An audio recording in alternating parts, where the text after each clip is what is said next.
A new facility in The Hague, known as the International Centre for the Prosecution of the Crime of Aggression against Ukraine, will gather evidence on the Russian leadership's decision to invade the country. Ukrainian Prosecutor General Andriy Kostin said its creation was a vital step toward justice. Today we gather here on occasion of a truly historic moment. I would say an epoch-defining moment when the civilized world not only voices but also shows by concrete actions that accountability is what matters the most. Prosecutors from Ukraine, the European Union and the United States will build the criminal case against Russia. The centre will work alongside the International Criminal Court, which is already investigating war crimes and crimes against humanity, but not the crime of aggression.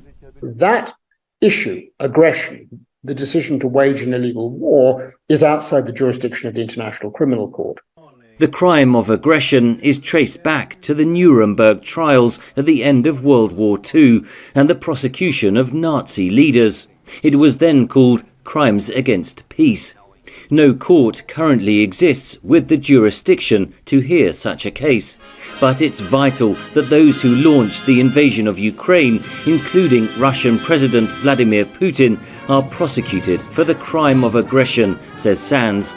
Why? Because it's the only crime that's a leadership crime. It's the only one where you go straight to the top table. And secondly, because it's the crime which, if you like, begets all the others. If there hadn't been a war, we wouldn't be talking about war crimes and crimes against humanity. Russia's allies would likely object to setting up a global tribunal like the Nuremberg trials. It's far from sure if and when a tribunal will be created. But the bottom line is, at the end of the day, it could be a European tribunal, a regional tribunal, rather than a global tribunal. And that might be the way to get out of this political issue. Ukraine says it has documented more than 400,000 crimes related to Russia's invasion. The targeted killing of civilians, such as last week's missile attack on a restaurant in Kramatorsk, sexual violence, torture, and the forcible displacement of civilians, including children. Kyiv hopes to pin the blame for launching the war on Russia's leaders.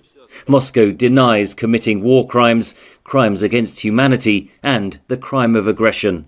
Henry Ridgwell for VOA News, London.